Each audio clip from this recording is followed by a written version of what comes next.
Okay, hi, welcome back to Cerebral Sparkles. Welcome. Where mental health and energy meet in conversation. Today we're diving into the body because before you can elevate your energy, you have to come home to your physical self.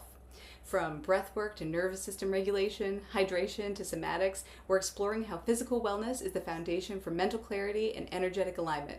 Whether you're in burnout, buzzing with stress, or seeking deeper connection with your body, this one's for you.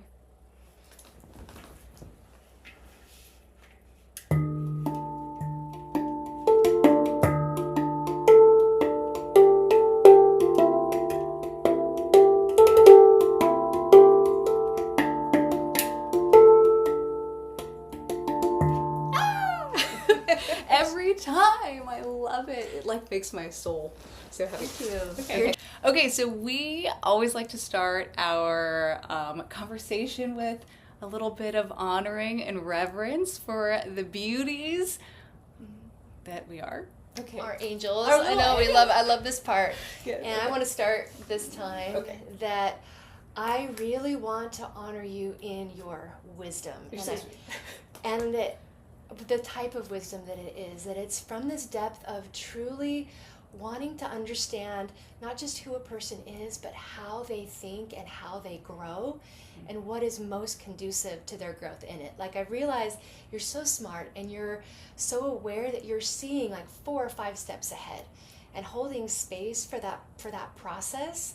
That is so beautiful, that you're such an amazing teacher and you have the wisdom from your experiences that you bring into it. Even though you hold this neutral, patient space, you're a great teacher, but it's not about teaching the information. You love the moment when someone else is seeing themselves and so catering this wisdom of the direct way that you communicate it, that isn't just about sharing your wisdom or teaching them. It's about helping them see themselves and feeling inspired to grow on their own and to take those steps and to trust themselves in it, which is just the amazing thing as a therapist and as a teacher that you and I see it, that you thrive on seeing them be the ones learning, being the ones teaching themselves, being the ones, like, it's just such a delicate, beautiful way that you sorry, I'm going on.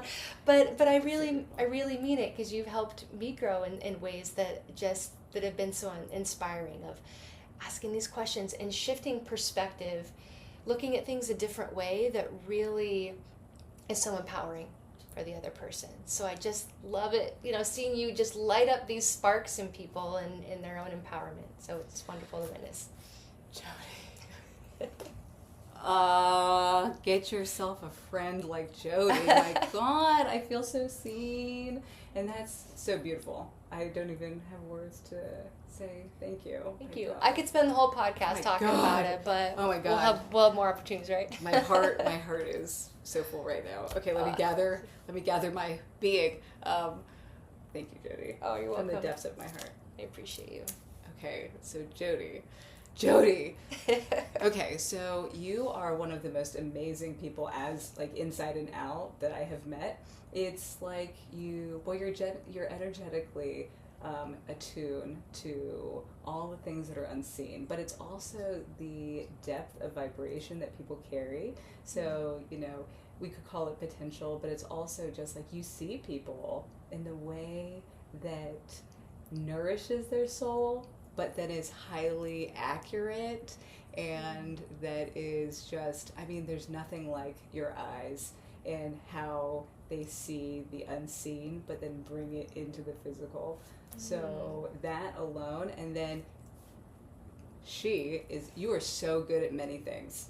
Like, it's not like you're even just good at them, you're really good at them. And I think you are a pony with many tricks. And I think that that's so brilliant, and I'm just honored to like discover all these other like abilities that you have, and it's like beyond the physical. It's the unseen, it's the seen. It's like you have the ability to be really great at anything you try, and I think it's amazing to watch, and it's amazing to be associated with you, and just like, yeah, I feel so blessed that I even get to call you my friend. Plus, you're playful and you have the ability to grow. It's like, I don't know. There's just so many things that you're so amazing at. But at the baseline, you're an amazing human being. And so my life is enhanced just by you existing in it.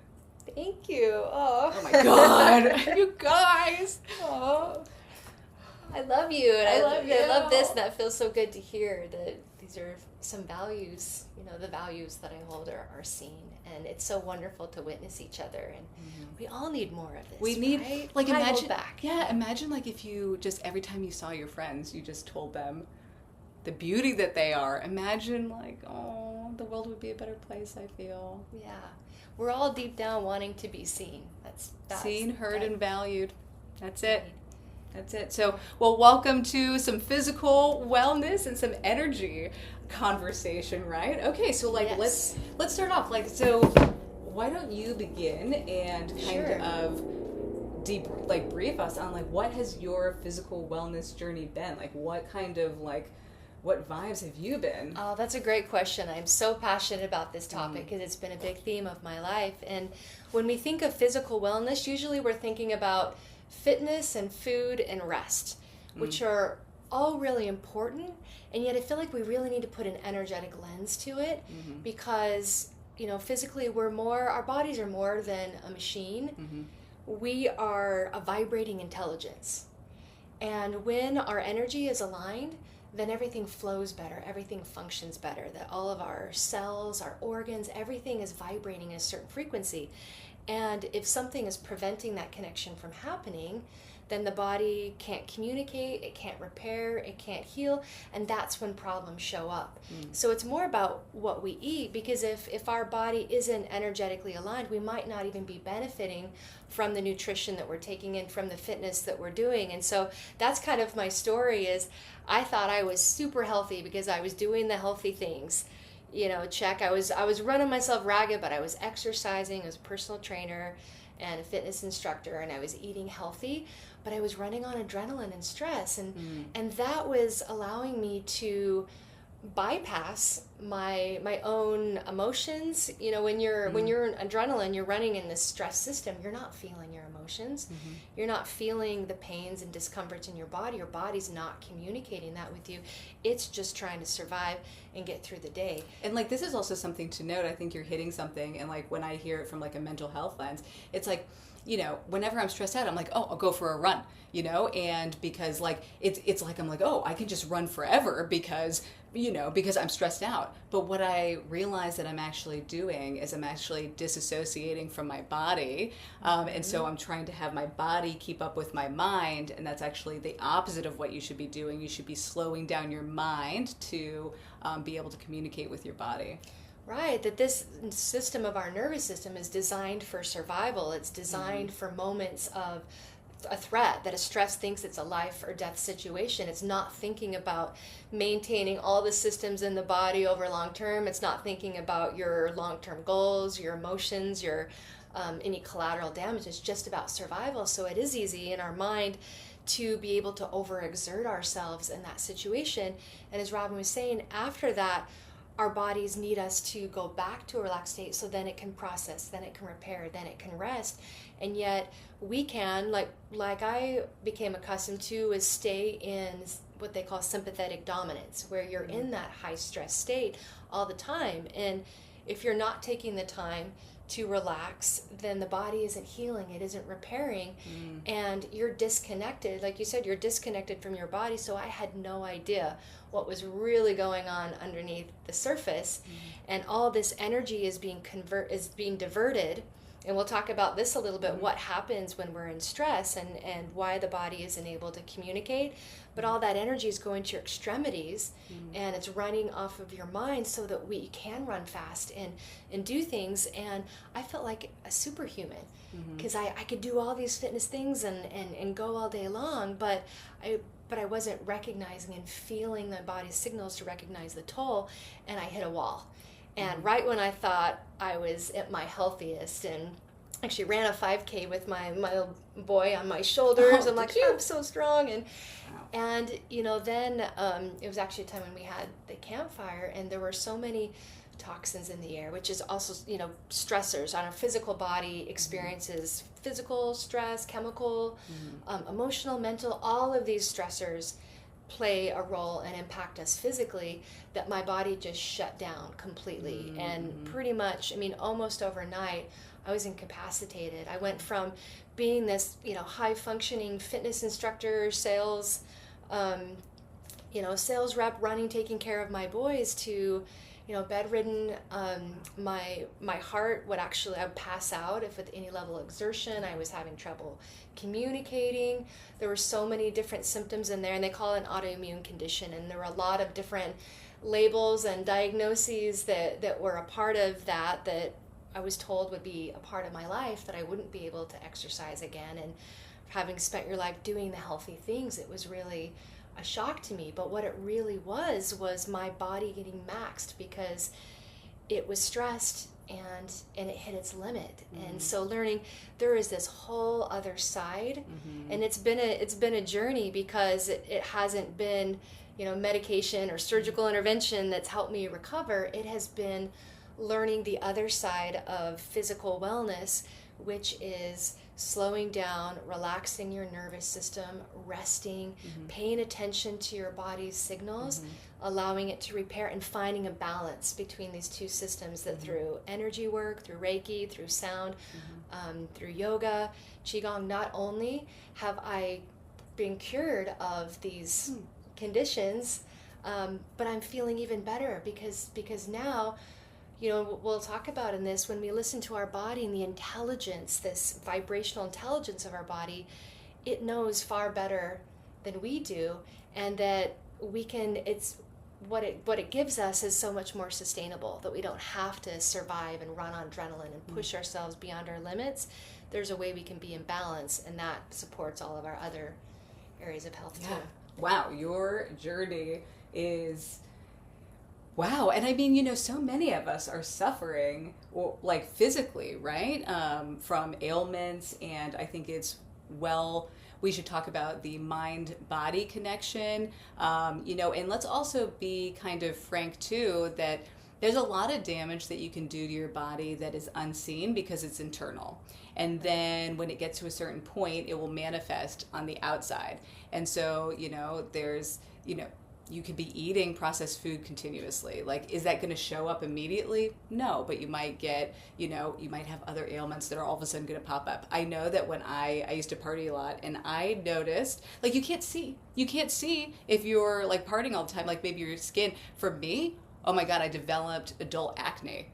And so that was my insides screaming on the outsides going, I know you can't see exactly what you're doing in here, but we're going to show you so that you can also see it. But that's your body communicating with you, right? And so I've noticed too, it's like, if you don't talk to your body and you don't have a communication with your body itself, it's going to start telling you, but it's going to start telling you in ways that is going to make your life a lot more difficult. Like, it's going to start breaking down, and it's usually not going to be one isolated thing. It's going to be, because you've been doing all the damage. And sometimes, I mean, I tell you, preventative is so much better than you getting into a hole and then you have to try to get out of it, And so I actually, at the end of last year, I went to a naturopathic doctor because I did want to see what was going on inside my body after like partying for so long. And I remember the doctor asked me about, like, I don't know, like what does something to my body? And I like couldn't answer it. And she was so surprised that I had no answer for it. She was like, "You've never asked your body?" And I was like, "No, I guess not." And it was funny because it wasn't until she was like, "Well, start talking to your body." And I go, "Okay." So I started with, what do you want to eat today? And I was standing in front of the refrigerator. I opened the refrigerator and I was like thinking, oh, do I want that? Do I want that? And that's when I realized that I wasn't ever talking to my body. I was actually just choosing from my mind. Like, I actually, because my mind was choosing, like, what are you craving right now? It wasn't actually talking to my body and developing a relationship with my body. And then when I realized that, I asked my body, well, what is it that you actually want? And body always says water, number one. But then it was like broccoli. And I was like, broccoli? But it's because that's so nutrient dense. And obviously I wasn't giving my body what it needed because I was debating. It wasn't even on my list of things that I was debating in my head. So that's when I realized that maybe I actually don't have the relationship with my body that I thought that I had. Same thing with nervous system. Ask your nervous system what it needs. like, what? Like, once I started talking to my nervous system, I was like, what do you need from me today? And my nervous system was like, I need you to love me all day. And I was like, what does that even mean? But then when I started paying attention to what my nervous system liked, my whole life changed. Yeah, that's such a good point. And I think that our nervous system has been given a bad name, but it and our body, I think it's about changing this relationship to our body. Our body really is there to support us. If we're not connected to it, then our mind is running old patterns, and our mind, our nervous system is in the state where it's only thinking about survival. So yeah, it's going to crave sugar, a quick energy source, or something that produces dopamine. That produces dopamine that's going to support the mind in that way. And there's so many ways we disconnect from our body. We can dissociate, perfectionism, hyperproductivity, that all of these things shift us into stress. And what happens in the body, understanding from an energetic level, is that it's no longer working in harmony. It's like the parts of our body are different instruments, like an orchestra that becomes out of tune. If they're not vibrating together, they can't communicate. And when we experience stress, which all of these things are, when we're mentally exerting ourselves and disconnecting from what we're feeling, what we think that we should do, then our body contracts, because it doesn't want to waste the energy. If it thinks it's surviving, then it's going to divert all of that energy, like we said, to the extremities, to deal with, to your mind, and you're cut off from this communication, which means we're not feeling our emotions, we're not digesting, we're not processing, and over a long period of time, that can create some real disruptions within the body. And so to connect back with our body really requires us to breathe, to slow down, to relax. And I have to say, like, it's so wonderful that your body told you broccoli and that it communicated, because when I had been disconnected so long, when I started relaxing, at first it was really uncomfortable, because suddenly then I'm feeling everything that was running under the surface. And let's just be very clear. When you are disassociating, or you're not processing emotions, because the mind-body connection, if you are not processing emotions, those emotions are going to get stuck in your body. There's a book called The Body Keeps Score. Okay, it is going to feel uncomfortable when you start to actually let yourself feel and you start to thaw out. It is, because that's a mental health paradox, that you might feel worse before you get better, and that's because you've been not feeling those, so they've just been building and building. So you're not doing anything wrong if you feel really uncomfortable in the beginning when you're actually trying to address stuff. This is a very normal thing. Yeah, I think it's important to know, because that's why I'll go, I don't want to meditate, I don't want to do that. Because I remember the scariest thing for me was just sit quietly, because then all the thoughts and all the emotions would come up. But the beautiful thing is, the more that you practice it, you're catching up. Like, when you power down your computer, you haven't done it for a while, or turn off your stuff that has to store all the files, and it takes a while. Like, things are clearing out. But just imagine if we were to find a balance within our physical health of, supporting when we're in a state of activity, but then coming back to our body, checking in, allowing a relaxed space to process, to feel our emotions, to rest, to digest. Then if we were to do that on a regular basis, it's not going to feel so intense. And so remember, just hang in there. And remember, rest is directly correlated with self-worth. Ooh, good point. And so sometimes we feel like if we associate our worth with how much we produce, how much we add to a situation and stuff, it might be a default that we feel like we need to constantly be doing stuff, we need to constantly be in motion, and that's actually, that's a mental health thing to kind of keep in mind, that the more it's self-love to rest. And I was learning this I was hanging out outside, and I was just kind of observing things, and I think it's really important to remember that you need to pace things out, because energetically, energy moves way faster than things do in the physical. So if you are constantly outputting energy and you're never stopping, you're never giving space for you to be open to receive in the physical world. Nothing can catch up with you. And that's how burnout happens, because you're just constantly giving energy and you're never allowing space for things to catch up. And that's why it's so necessary to give space, to breathe, And let's talk about breath work, right? Yeah. Like breath work is so important. It's remembering in motion, right? So breath I don't know how many of you, but many of us are only shallow breathing throughout the day. Like how often do you actually take a deep breath and really fill up all of your lungs? And I think something that should be said about breath work is you're oxygenating your brain first and foremost. Like, yes, breathing also calms your nervous system, but you're also oxygenating your brain. And so imagine if you were just giving like little puffs to your brain's not going to be functioning at top form. And then heaven forbid you don't drink water. Heaven forbid you're only eating processed food. Heaven forbid you are tired because you don't sleep very well. You're already starting out probably below where you would even be going, and then you're wondering why your day kind of follows suit. And if you think about it, it's literally breath. Like you could just take a moment and breathe, and sometimes when you're really stressed out or you're having a panic attack, when someone tells you, hey, why don't you breathe, you're like, yeah, I know. Don't you wish that I could right now? But remember, like, it gives space, so instead of reacting, you can respond. Breath can be really utilized in a multitude of ways. It's really a way to bring our consciousness, from our mind back down into our body. And I love it because it's the quickest way to physiologically move us from a stress state into a relaxed state, is to get that breath deep into your belly. And it's amazing how the thoughts you access change so much when you're in a survival state, right? And your body's craving sugar, and then you relax, and then it's like, actually, we need broccoli. Yeah. Well, decision making is directly correlated to what kind of stress level you're in. Like if you're in a heightened state, you're not going to be making clear decisions.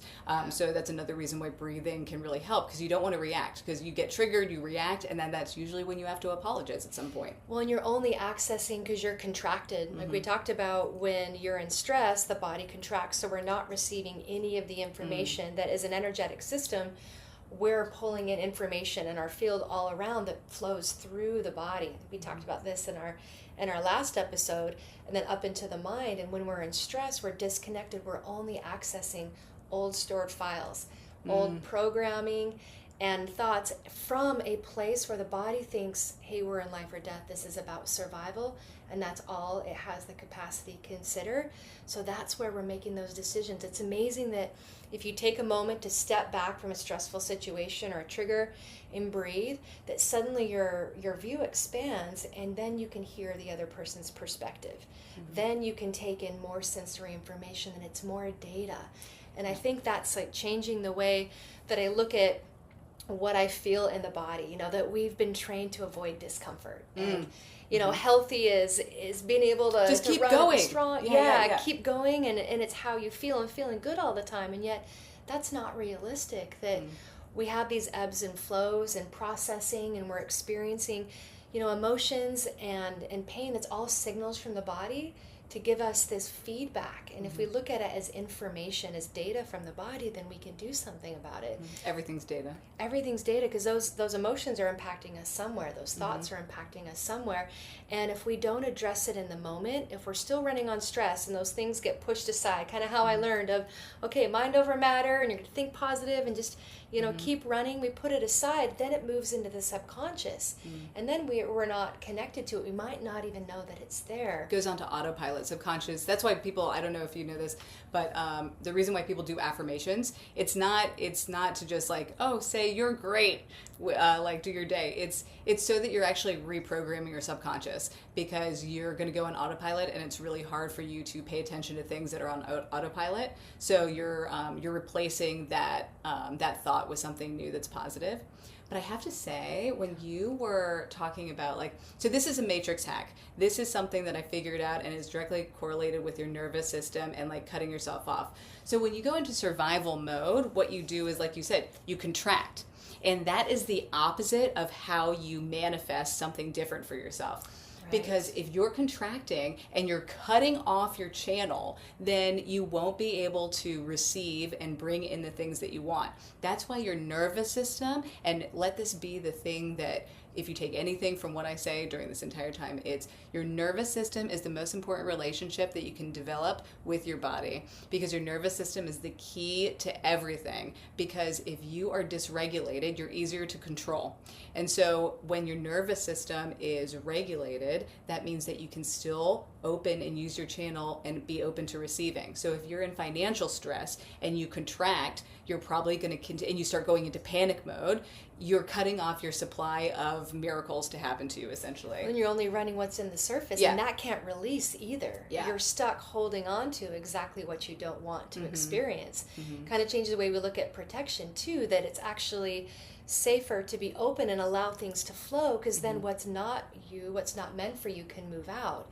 And then you have this information and this vision to discern what is your truth and empower you in what you want to do with it. I love what you're saying, that it's the nervous system tells us whether we're open or we're closed. And that impacts everything, how we perceive the world, how people perceive us, our openness to connection, and our ability to create in the world. Yeah. And I mean, like, and let's be quite honest here, like, anxiety is such a powerful word within our society right now. And everything is attributed, I have anxiety. But I just want to say that anxiety, we're giving so much power to anxiety, to the word anxiety. There's different types of anxiety, right? There's social anxiety, there's financial anxiety, there's relationship anxiety. Like, there's just so many different types of anxiety. And so if we break down the different anxieties and you start to actually pinpoint what it is, which anxiety it is, it will help you better have control of your own nervous system. And so really, your nervous system needs to be the relationship that you develop, and it needs to be a lifelong goal, a lifelong journey. Never give up on it,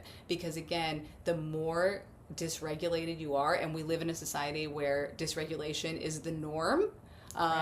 So that means that you're going to be easily controlled whether or not, I mean, like, how many times have you just exploded for something, or you had a panic attack and you felt so helpless? That is a very common thing. And it's because, you probably don't have maybe the best relationship with your nervous system, and it might feel overwhelming because you don't know what it is that's actually triggering your anxiety, because it's everything, And we, from an energetic level, we know we're always impacting each other. We're always sharing energy. We're always communicating within the world and our field. And I think we talked about this last time too, that nature's always seeking synchronicity, and a stronger vibration is going to pull in entrainment of a weaker vibration. So if we're dysregulated, if we're not connected to ourselves and our own, are grounded in our own truth and source of energy, it's easy for us to get pulled into what's going on in the world, pulled into fear, pulled into these other places. Drama. And I feel like that's anxiety could be a signal from the body of letting us know when we're not centered, when we're not connected. Because I know when I'm feeling that, as soon as I come back to myself and my breath and I relax and I tune in and I'm bringing in my own source of energy, that can quickly dissolve. That we can actually create peace within ourselves first, in a neutral space, and then we're going out in the world, we're in a clear place where we become the tuning fork. Yeah, so people adjust to you. Right. So this leads us into this beautiful conversation about water, right? So humans have a dual relationship with water, right? So from a physical sense, hydration is one of the most important things you can do for yourself, because we're made up of primarily of water, 70%, 80%? Yeah, 70%. Right? And water. Yeah. And so but then we also have the sacred relationship with water that flows, right? I read his book, it's called The Blue Mind, and it talks about how just being by a body of water can de-escalate and calm our nervous system. But it's not just being by water. You can just look at a picture of water and it has the same effects. So water is a very beautiful thing for human beings to interact with and ingest. But I also want to talk about the fact that water also has memory to it. And so there's a doctor who did an experiment with water, Dr. Emoto. He wrote a book called The Hidden Messages of Water. This actually changed my whole perspective of life. So I highly recommend, if you haven't heard of it, take a gander, right? So essentially what he did was he looked at water molecules or water droplets and looked at the crystallization under or he froze it. So then he looked at did he? No, anyway. So he looked at the formation of the crystals under a magnifying glass, and he started seeing that when he played certain music, certain vibrations, the water molecules would create these beautiful crystals, right? And then when he played more aggressive music that had a harder vibration, they would all be distorted. And the funny thing was, even when they did it, like, I believe in some sort of body of water, it was polluted and the crystals were all distorted. And then when after a blessing, the same water, they had formed a beautiful crystal pattern. And so this is to say that water holds memory, and it holds what is said to it. There's a vibration. And so that if we are made up of 70% water, it matters how people are talking to you. It matters how you're talking to yourself. How you're believing it, what Yes. you're receiving, because you're on a cellular level, it's memorizing that state. And that, I love what you just shared, because that gives us the evidence for why stored emotions within the body can lead to illness and can impact us. Because if, the organized patterns, when it's harmonized, the body can communicate. But with negativity, it became disorganized, it became chaotic, and actually as a lower vibration, it decreases the flow.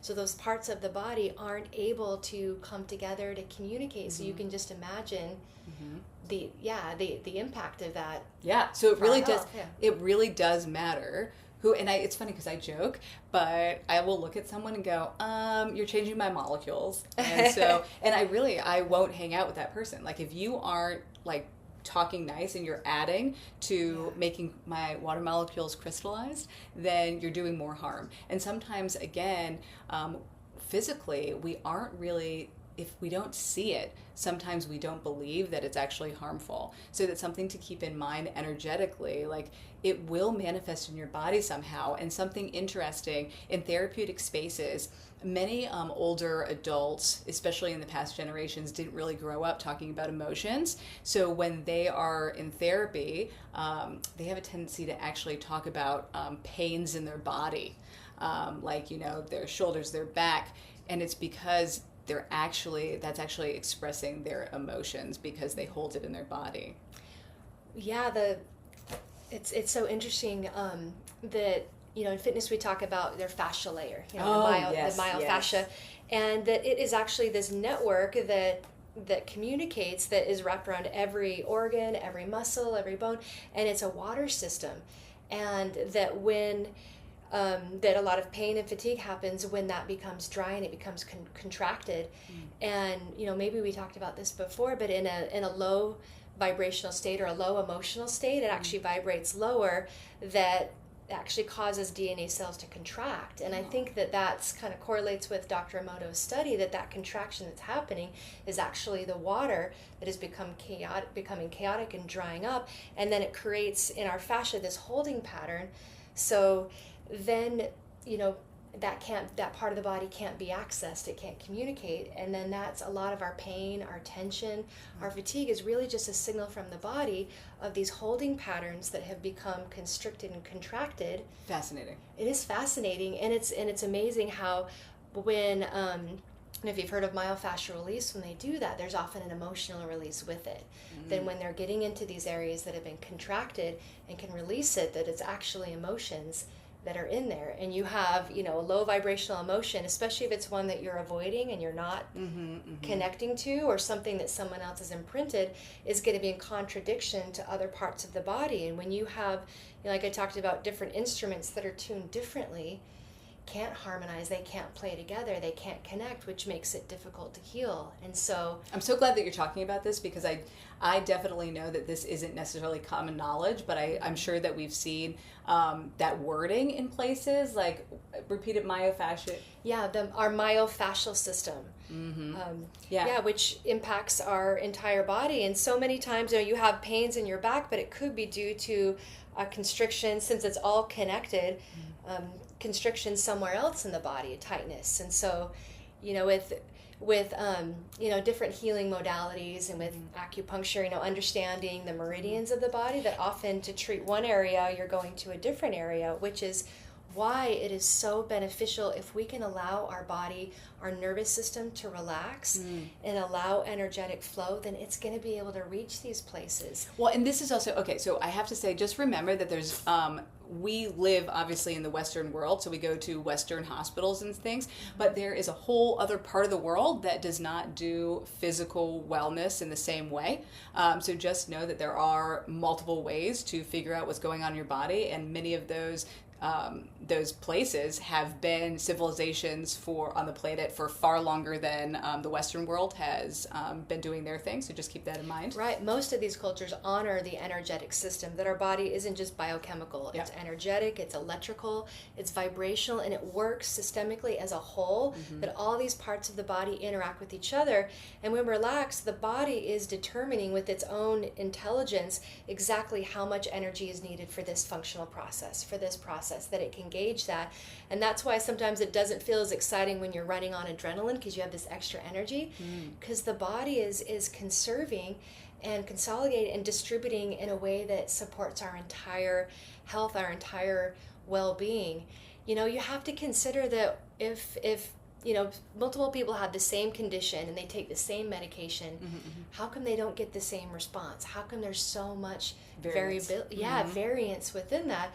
And that has to do with our body's ability to heal and repair, that everything is supporting. It's always the body that's healing. And and I have to say, because when some of you may have heard of Reiki. Reiki is energy healing, and this is a beautiful practitioner of it. But one of the reasons why Reiki can be successful with helping heal is because of the body being able to relax, so being able to be open. And so like a lot of healing has to do with like the ability to let it be. That's a really good point. Talking about entrainment, that Reiki is this high vibrational energy that allows the body to come back into entraining into its natural state. It's entraining the body into an energy that allows it to harmonize and to raise its vibration, so you have more energetic flow.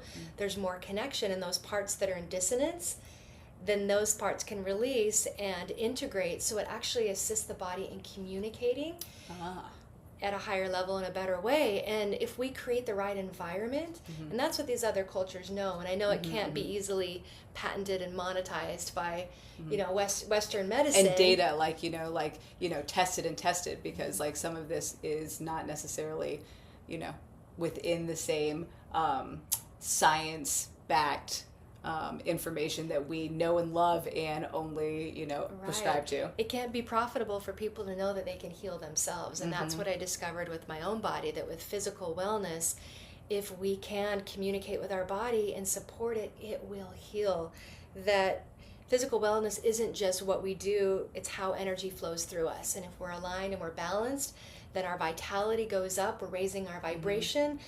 We know blood flow is important, right? As we talk about inflammation and detoxing, we have more energy, you have more communication, you have more harmony. The body is better equipped to function, to repair, and to heal at a much higher level. Vocabulary word today is going to be somatics. Somatics is the practice of tuning into the body's inner sensations to regulate the nervous system, release stored tension, and to build self-awareness. It recognizes that the body is a wise, responsive system, not just a vehicle for the mind. So this is, I think that this is really what we're getting at, is that it's a relationship. Your body, you hang out with your body all the time. So it's a relationship. It's our greatest ally. It is the one person being that has been there for every moment, that our heart is beating in every moment just for us. But it's the first thing that you're probably willing to hurt. When I was really disconnected to my body, I remember the first time I really ever meditated. And don't get me wrong, I had been trying prior to that, but I didn't realize that I wasn't quite meditating until this moment. But the first thing that came through, it was my body, and my body started talking to me, and it started talking to me as if it was an abused person in a relationship. And it made me cry, because my body was like, I allow you to do everything that you ever possibly. You want to climb a mountain? We're climbing that mountain. I want you to do everything. I do everything that I possibly can for you, and you just neglect me. You don't think about me. And you know, it really struck a chord with me because I didn't realize that I was really just using my body when I needed to use it, and then I'd get mad at it when it wasn't doing what I wanted it to do, or if I got sick and stuff. Like, how mean is that? It's so true. Yeah. I was so upset when my body crashed of, you know, I've been eating healthy and I've been doing this. But it's true. You look back and go, oh, but I kept pushing myself. It was giving me those signals, right? The fatigue signals, the pain signals.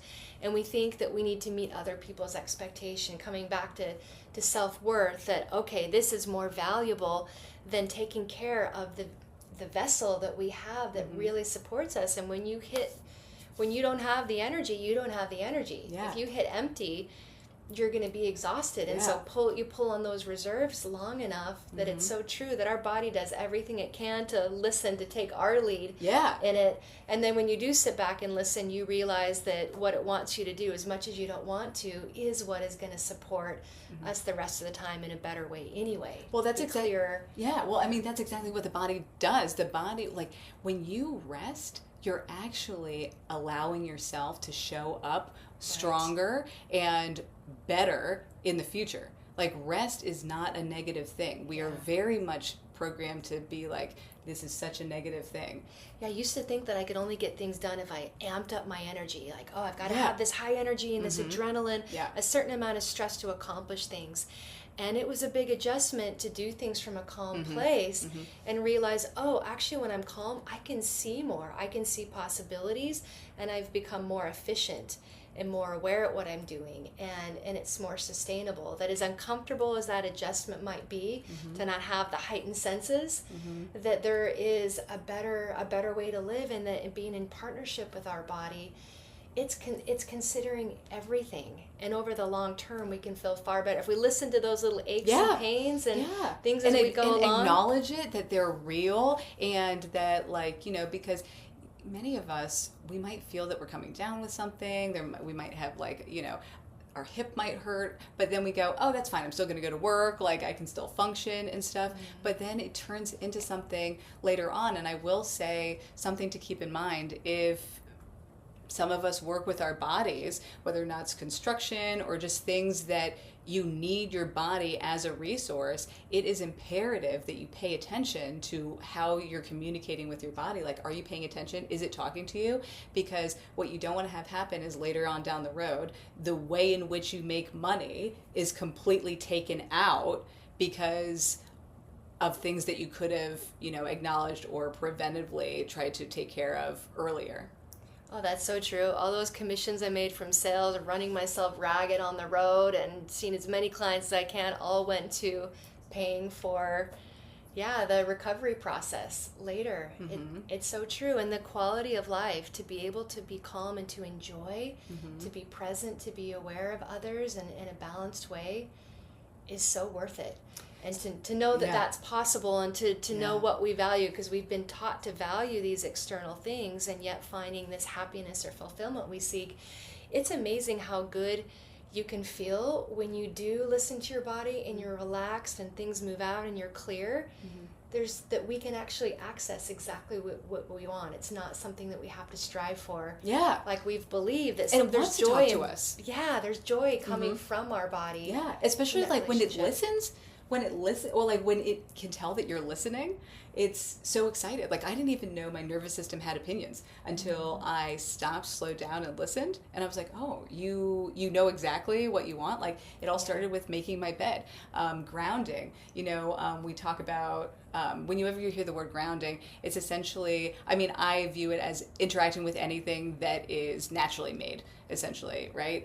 So whether or not it's your breath, you're grounding through your own vessel, or whether or not you're actually walking barefoot outside because the earth has magnetics that come up that actually really soothe your nervous system, whether or not you're putting your hand in water and or even taking a bath, taking a shower, these are all things. It's kind of in training your energy to a higher vibration. Yeah. Things that are of nature are going to vibrate in a more natural state. And so grounding is kind of, is tuning in to these things that help harmonize, bring heart-mind coherence, help you relax, help you tune into your natural state.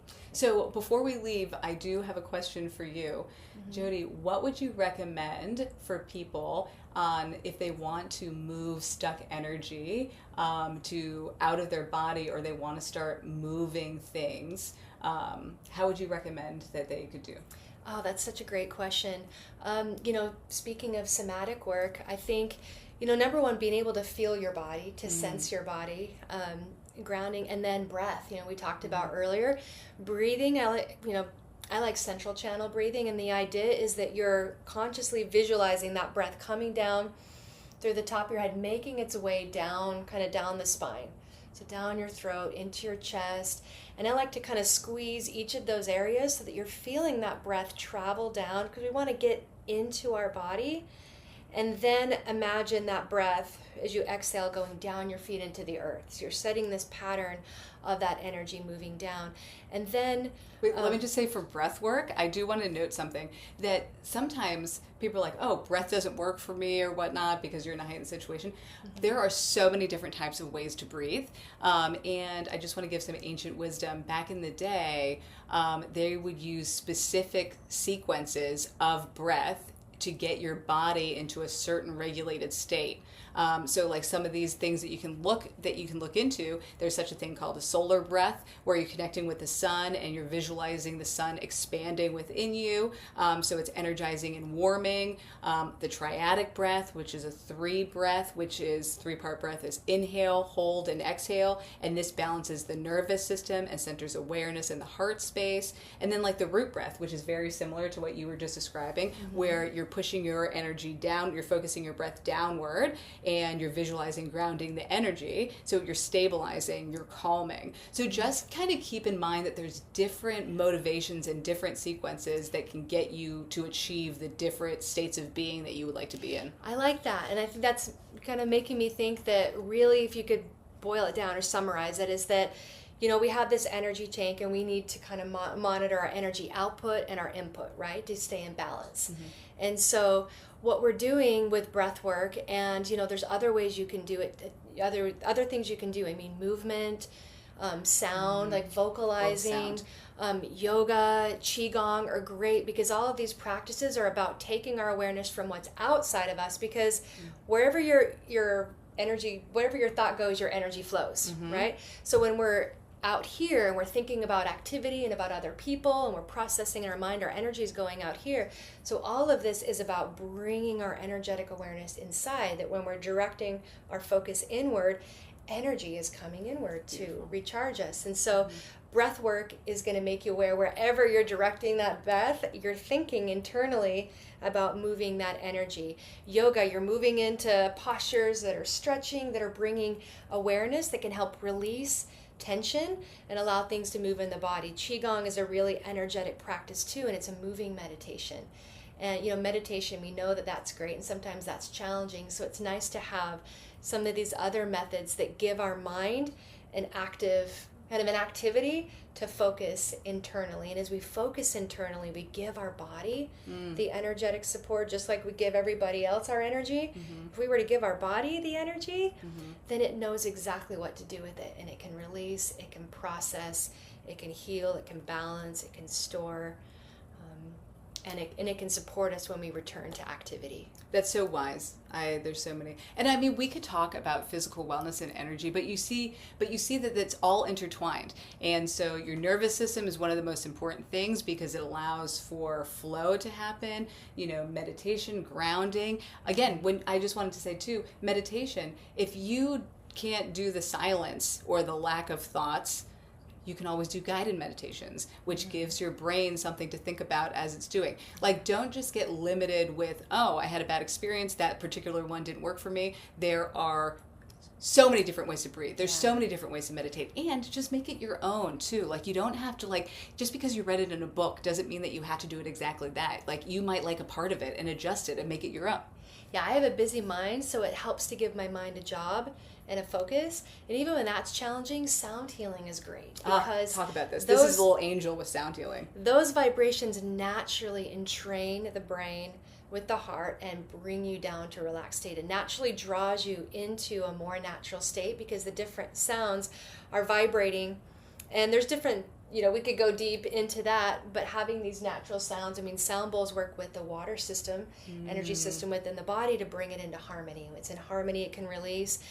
Drumming, Tibetan bowls, those sounds produce overtones, and they produce binaurals, which is basically you have two similar tones that are vibrating, and that similar vibration creates a third tone that brings your mind into coherence. And when it's in coherence, we're usually in a heightened state because of the world we're in. It's naturally going to drop us down into a deeper state, relaxed state. And let's also just say, DJs, sometimes they're actually syncing with heartbeats.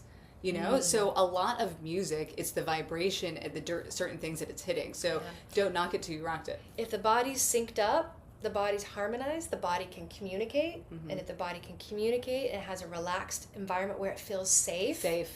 Where it feels, because that's important, so it's not constricting and protection. When it feels safe and harmonized, it knows what to do, and it can support us.